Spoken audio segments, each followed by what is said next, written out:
आपने मेरी एक बात का जवाब नहीं दिया, जिससे मुझे शिकायत है कि फेथ क्या है और आप फेथ मांगते क्यों हैं मुझसे।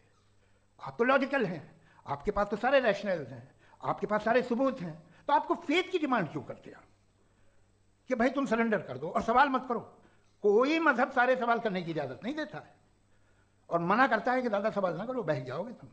कमाल ये है कि दुनिया के सारे मजहब सब जानते हैं ये दुनिया कैसे बनी थी, कैसे मिटेगी, मरने के बाद क्या होगा, इनको सब इल्म है। इनको किसी को डायनासोर होते थे पहले ये नहीं पता था, किसी को नहीं पता।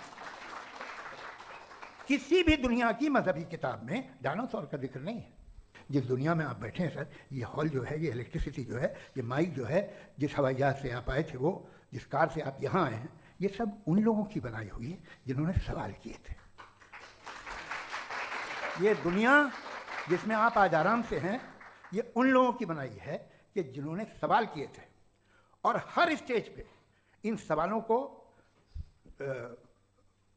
मकरूह कहा गया था, गलत कहा गया था। तो आज जो बातें आपके जहन से बिल्कुल परे हैं और आप हैरान होते हो उन्हें देख के, एक वक्त आएगा कि मामूली लगेंगे। और हुआ है, आपकी इंसानी तारीख ही है। इतनी जल्दी सारे फैसले आप मत कर लीजिए, थोड़ा ये ह्यूमिलिटी रखिए कि भाई ये हमें नहीं मालूम। ये कहने में क्या आ रहा है, ये यूनिवर्स कहाँ तक फैली, ये कब से है और कब तक रहेगी, हमें नहीं मालूम। आपने फैसला कर लिया कब बनी, ये आपके हिसाब से कोई 14 बिलियन ईयर बनी जो समझा जाता है।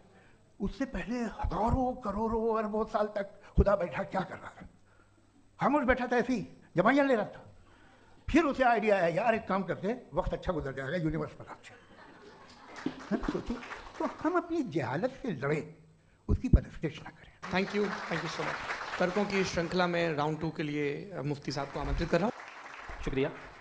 जनाब जावेद अख्तर साहब कई मरतबा दोहरा रहे हैं कि फेथ का मतलब बताइए, फेथ का मतलब बताइए। मैंने बता दिया, फेथ सही भी होता है, गलत भी होता है। और आज हम फेथ पे बात नहीं कर रहे, हम ट्रुथ और डज गॉड एग्जिस्ट पे बात कर रहे हैं।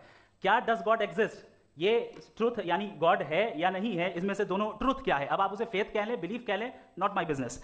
उसके बाद आपने कहा कि भाई सवाल करने से मजहब रोकता है।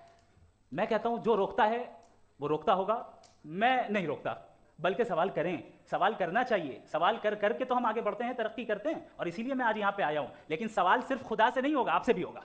सवाल एथिज्म से भी होगा, सवाल सिर्फ मजहब से नहीं होगा, सबसे होगा। और आज मैं सवाल करूंगा और उम्मीद है कि आप जवाब देंगे। अभी तक आपने वैसे कॉन्टिंजेंसी आर्गुमेंट का कोई जवाब नहीं दिया।